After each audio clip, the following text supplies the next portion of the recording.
China अपने घटिया और नाकाम मंसूबे के साथ नेपाल को अपने कब्जे में लेने की कोशिश कर रहा है। अपनी विस्तारवादी नीति के चलते नेपाल पर लगातार दबाव बना रहा है।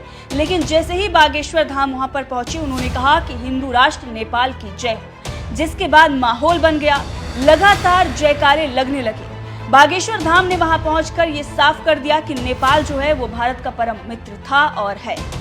मां जानकी देवी की जो भूमि है उसको भारत से अलग कोई नहीं कर सकता। भारत का वो अभिन्न हिस्सा है।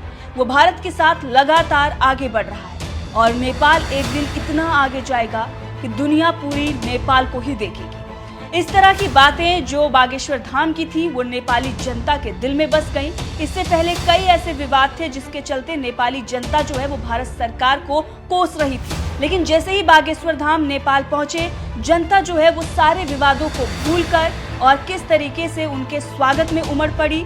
बागेश्वर धाम सरकार ने भारत में रहकर तो लिबरलों की लंका लगा ही रखी थी। विपक्ष हैरान और परेशान था ही, अब विदेशों में जाकर बड़े बड़े देशों की खटिया खड़ी कर रहे हैं। चाइना, पाकिस्तान जैसे देशों के मंसूबों को ध्वस्त कर रहे हैं। कुछ दिन पहले ही ब्रिटेन गए थे बागेश्वर धाम और वहां पर कितना जन समूह जो है वो उमड़ पड़ा था। किस तरीके से लोग वहां पर उनके स्वागत में आ रहे थे, उनकी कथा सुनने के लिए आ रहे थे। दुनिया के सबसे बिजी शहर में भी इस तरीके से लोगों का तांता लग गया था कि पूरी दुनिया हैरान रह गई थी।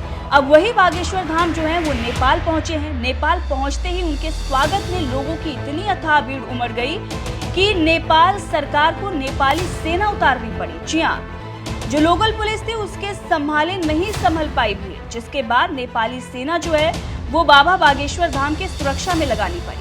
बाबा बागेश्वर धाम जैसे ही नेपाल पहुंचे, सबसे पहले एयरपोर्ट पर हजारों की भीड़ उनकी एक झलक पाने के लिए खड़ी नजर आई।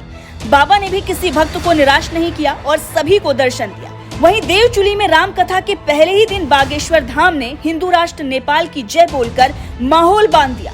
उनकी राम कथा को सुनने के लिए लाखों की भीड़ देवचुली में पहुंच चुकी है, जिसे देखकर पूरी दुनिया हैरान है। इससे पहले ब्रिटेन में भी जब बाबा बागेश्वर धाम ने राम कथा सुनाई थी, वहां भी कुछ ऐसी ही भीड़ नजर आई थी। वहीं काठमांडू पहुंचने पर बागेश्वर बाबा ने पशुपतिनाथ मंदिर के भी दर्शन किए।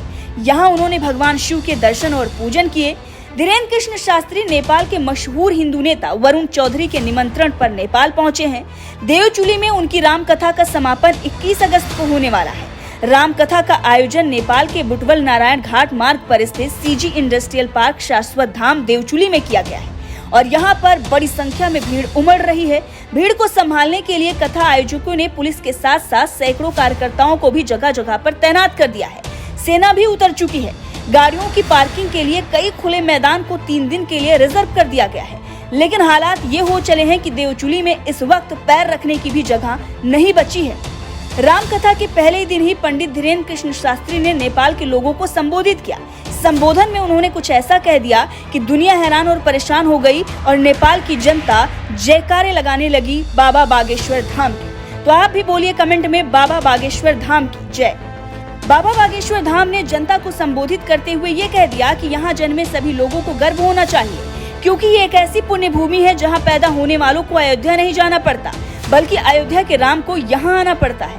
उन्होंने तो ये भी कह दिया कि नेपाल भक्ति की भूमि है, माँ जानकी की जन्मस्थली है और भारत के साथ कंधे से कंधा मिलाकर पूरी दुनिया में सनातन का झंडा फहराने वाला एकमात्र राष्ट्र है। राम कथा के दौरान पंडित धीरेन्द्र कृष्ण शास्त्री ने हिंदू नेता वरुण चौधरी की प्रशंसा तो की ही, साथ ही उन्होंने नेपाल आमंत्रित करने के लिए धन्यवाद भी दिया। लेकिन जिस तरीके से बाबा बागेश्वर धाम ने नेपाल में हिंदुत्व का परचम फहराया और हिंदू राष्ट्र की जय नारा लगाया, उससे नेपाल की जनता तो कायल हुई, साथ ही भारत की जनता भी बाबा बागेश्वर धाम के जयकारे यहीं से लगा रही है। तो आप भी बोलिए बाबा बागेश्वर धाम की जय।